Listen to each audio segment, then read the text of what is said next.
Hello, I'm Ray. I'm Jenny, and we're Weber Family Reviews, and today we are doing our F games. And this is pretty much close to every F game we own. I did put one back. Yep. And, we're way behind on our videos because life.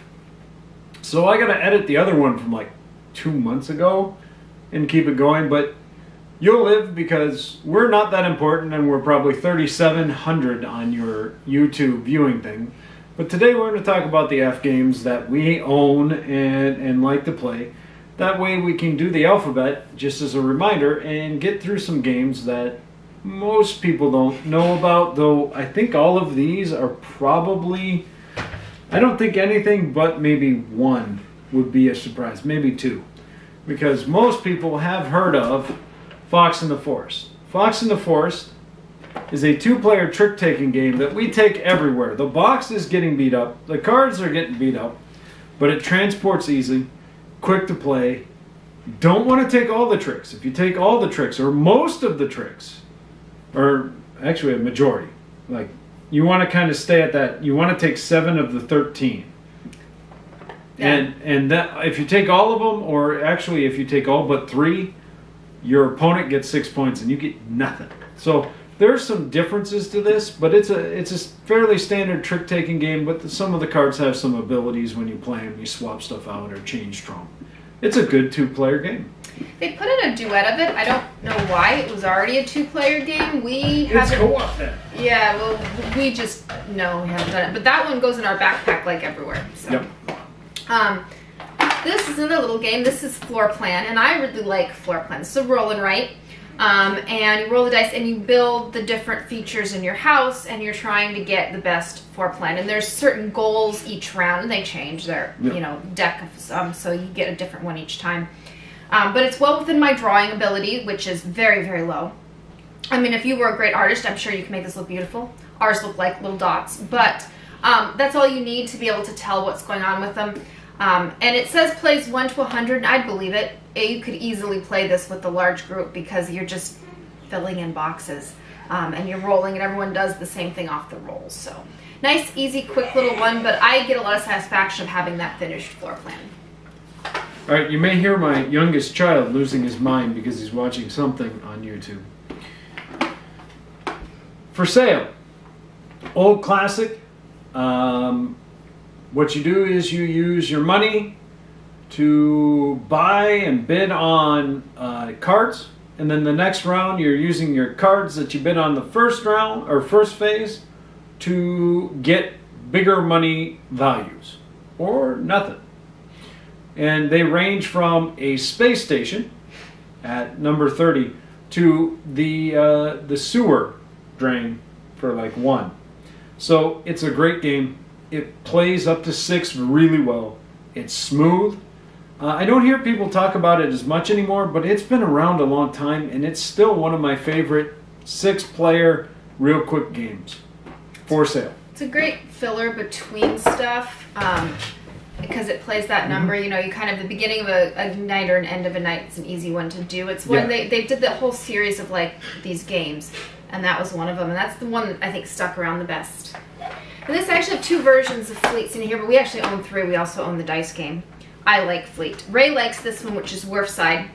I like the full Fleet. I love the artwork. I love the whole thing. And then I like the dice one. His problem with the dice, the roll and write, is that you have 2 different pieces of paper, and it actually is fairly involved. And to him, if you're going to get that involved, you might as well have a board and actually play a game. Yep. He wants his dice games to be simplified, and this one didn't. This is one of the few ones that we have actually kept all the versions of, and that's me, not him. If it was up to him, we would own just this one. Yep. But because both of us, we still own all 3. So, and we'll I see mean, where they go. the base Fleet one's fun, but you really need 3 players. The robots for the 2-player are okay. They're okay. They're one of the better robots as far as the. But you really should go for.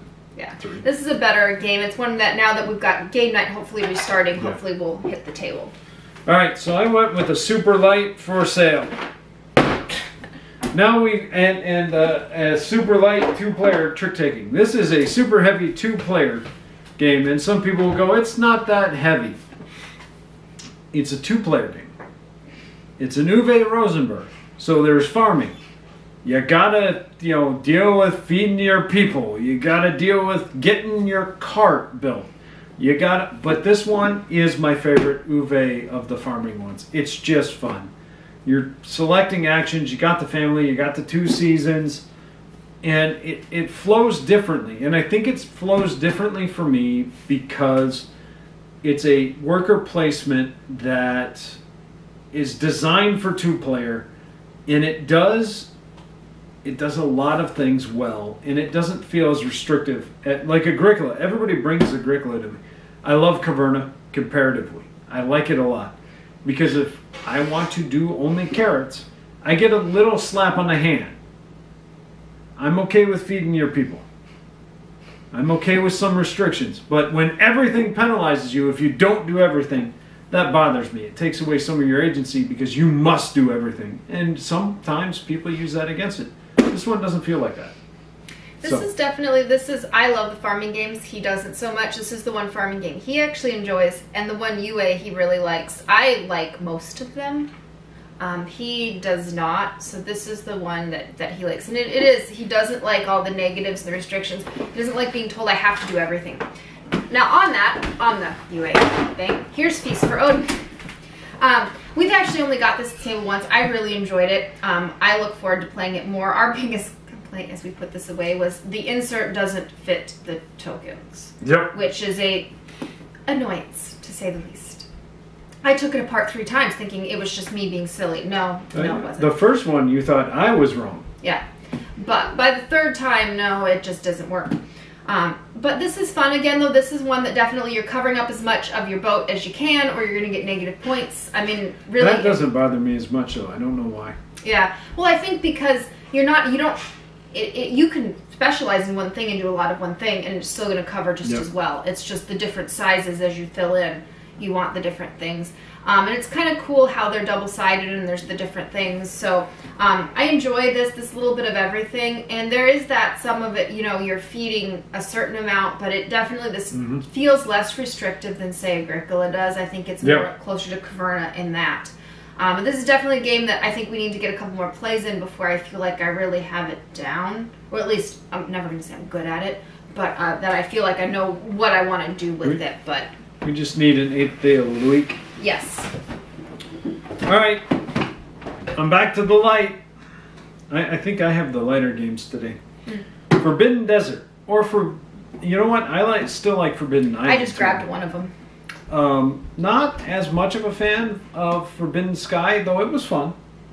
Forbidden Desert is... and Forbidden Island, they're co-ops that utilize card play to move around and try and find pieces or things, and then to get off whatever is trying to kill you. The desert, the island, whatever you need. You want to get your pieces of your airship in the desert, you want to get the crystals and then escape the island. Everything's sinking, but you know what? They're cheap. You can find them, I've seen Forbidden Island for $10. The only thing that drives me nuts is the tins. Other than that, I think the games are great. And everybody says there's more advanced and better co-ops. There are more advanced co-ops. Are they better? I don't know if I would say they're better. If I want something that I just want to throw down with some friends, play a game, have fun, and just don't want to spend a lot of time setting up. The setup on both of these is easy. It's a great one. Forbidden Desert and or Forbidden Island. Yeah, I mean, Forbidden Desert is a little bit harder. The way the sand moves is definitely more... and there's lots of ways to lose and only one way to win in both cases. And we've lost both of them. Like, they're definitely not a guaranteed win, even on, normal mode for experienced gamers. You draw the wrong stuff in the wrong order and you're in trouble. You are sad. But they're fun and they're easy, especially if you've got people who maybe aren't into as heavy of games. There's something enjoyable. And a lot of times if you've got you got a couple people who aren't as into gaming, the co-ops are nice because they can kind of come along, and something like this is just so approachable. And Pandemic's usually a great intro, but right now none of us want to talk about Pandemic. Yeah. So, this 2022. Yeah. So, Okay, this is another co-op. This is Flashpoint Fire Rescue. I like the theme of this a lot. And this also plays to 6, which is nice. And it plays 6 fairly well for a co-op. And a lot of the co-ops kind of top out at 4. So it's nice to have the extra players in this one. And it plays fine at 2 as well. But again, I think, you know, getting someone in, the theme of here, we're saving people from burning buildings, you know, and we're trying to keep them down. Like, it's an easy theme to bring people into. It's enjoyable, and there's a bunch of different expansions if you want to make it harder, but the base one is a nice, simple teach. And in general, everyone always has fun. And, you know, it's one of those things that no one goes, oh, I don't like that. So many of the games, and I'm notorious for this. Yeah. I look at it and go, I don't want to play that. And I look at the theme, I look at the miniatures, and I go, ew. And that's me. Other people love it. This is one very few people are going to do that too, so that's kind of nice. Yeah, and you're most of the time wrong, so it's alright. No, it's you. He likes ugly miniatures. Star Wars? I didn't say Star Wars. There's plenty of other ugly miniatures in this house. Speaking of ugly miniatures, here's some Funkovers. This happens to be the Marvel one because we haven't pulled it out. I need to get another box for all of the ones that we have. But Funkoverse is... it's a really light miniature skirmish game that you're going to just throw dice, you're going to move your favorite characters around, and you're going to punch each other. My son currently likes to run Jaws with the T-Rex and Kool-Aid Man against anything. And Jenny actually really likes to run the Golden Girls, and they're quite brutal. You want to be the villain squad? Fine, we got plenty of villains for you. You can Voldemort and the T-Rex. You can pick them. I think it's a great setting. It's a great game for light, fluffy miniatures. I will tell you, Unmatched is probably a gamer's version of it, where you just grab people, put them in. But I'm not trading it in. I'm running with the Funkoverse because it's so light and accessible. I have Star Wars Legion, I've got X-Wing, I've got War Machine and Hordes, because I have a problem. I don't need another complicated one. I want to just have, in this one, I just want to see, you know, Iron Man and Black Widow whoop up on the Kool-Aid Man. That's where we're at. Or Darkwing Duck. Yeah, and we have pretty much all of it at this point. No, we skipped a few. Yeah. Well, we're back to farming games.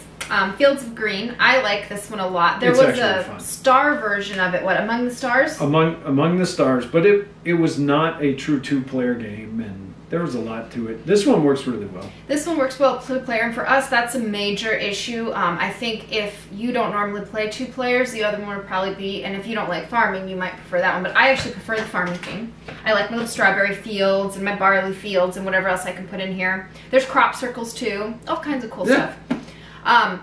It's pretty straightforward. It takes a fair bit of table space because you're each building your own little grid in your farm, and you do have to make sure. Probably the most complicated thing is, did I get my fields watered? Because the way you do the water, you have to have them connected, so then, and you spend your water.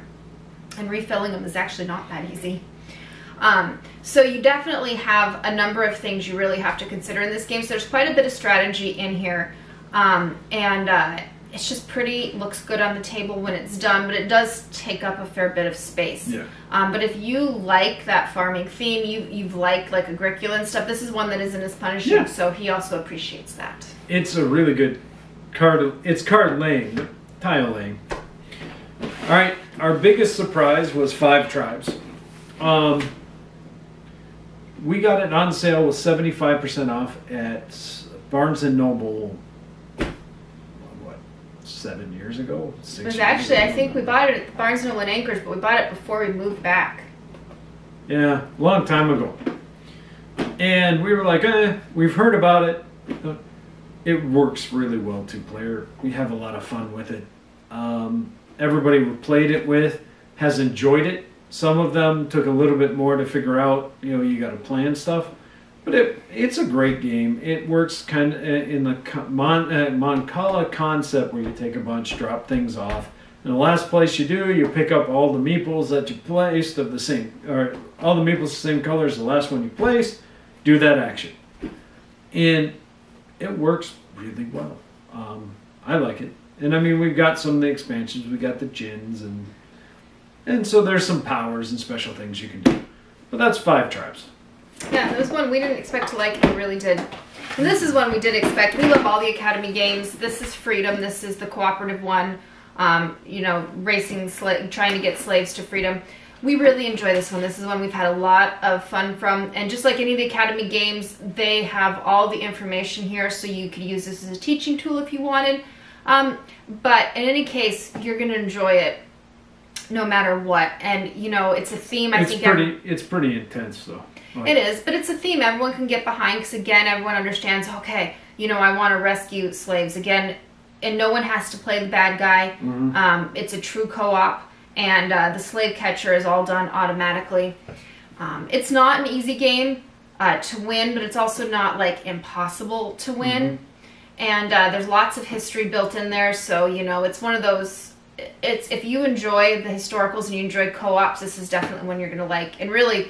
we've had very few misses with Academy games. There's been a couple, and they're usually things they reprinted and should have actually fixed before they reprinted. Let it go. Thief is just awful. Yeah. Stop. Just it's. He finally convinced me to get rid of Thief. It would have been in this one, except we don't. It's awful. It wasn't awful. It's just they didn't fix the. It was awful. The graphic design was bad. The gameplay wasn't great. Nobody had fun. Not even you. Thief. No. Just no. Just no. Because I wanted to like it. But they got a lot of good ones. Alright. So that's the games in our collection that start with F. We will try and be more timely. I admire my optimism. But life is what it is. I'll just say... at some point they'll be up. So you guys have a great day, and we'll talk to you later. Bye.